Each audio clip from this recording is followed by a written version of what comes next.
Jabalia അഭയാർത്ഥി ക്യാമ്പിന് നേരെ ഇസ്രായേൽ നടത്തിയ ആക്രമണത്തിൽ സ്ത്രീകളും കുട്ടികളും ഉൾപ്പെടെ 90 പേർ കൊല്ലപ്പെട്ടു. യുദ്ധം ആരംഭിച്ചതുമുതൽ അധിനിവേശ വെസ്റ്റ് ബാങ്കിൽ നിന്നുള്ള 130,000 ദിവസവേതന തൊഴിലാളികൾക്ക് ഇസ്രായേൽ തൊഴിൽ പെർമിറ്റ് നിർത്തിവച്ചു. ഗാസയിലെ ആശുപത്രികളെയും സിവിലിയന്മാരെയും ലക്ഷ്യമിട്ട് ഇസ്രായേൽ വെടിനിർത്തലിനും സഹായ വിതരണത്തിനുമുള്ള ആഹ്വാനങ്ങൾ ഉയർന്നുവന്നിട്ടും ഇസ്രായേലിന്റെ ആക്രമണത്തിൽ വിട്ടുവീഴ്ചയില്ല. അന്താരാഷ്ട്ര സമ്മർദ്ദം വർദ്ധിച്ചിട്ടും ഇസ്രായേൽ ഗാസയിലെ ആരോഗ്യ സൗകര്യങ്ങളും വാസസ്ഥലങ്ങളും ആക്രമിച്ചുകൊണ്ടിരിക്കുകയാണ്. ജബാലിയ, നുസൈറാത്ത് അഭയാർത്ഥി ക്യാമ്പുകളിൽ നടന്ന ആക്രമണത്തെ തുടർന്ന് പോർട്ട് ചെയ്തു.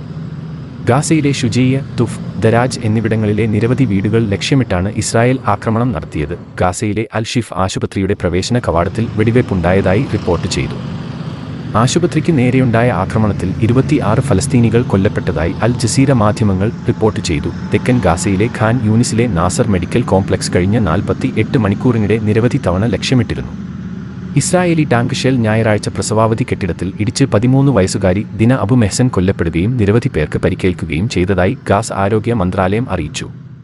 അൽ ജസീറയ്ക്ക് നൽകിയ പ്രസ്താവനയിൽ ഗാസ ആരോഗ്യ മന്ത്രാലയ വക്താവ് അഷ്റഫ് അൽ ഖുദ്ര ഇസ്രായേലിനെ ഉപരോധിച്ച എൻക്ലേവിന്റെ ആരോഗ്യ മേഖല ഇല്ലാതാക്കാൻ ശ്രമിച്ചതിനെ അപലപിച്ചു. വടക്കൻ ഗാസയിൽ ഷിഫ കോംപ്ലക്സിൽ നിന്ന് ആരംഭിച്ച സാഹചര്യത്തിന്റെ ഭാഗമാണ് അധിനിവേശം ചെയ്യുന്നത് എന്ന് അദ്ദേഹം പറഞ്ഞു.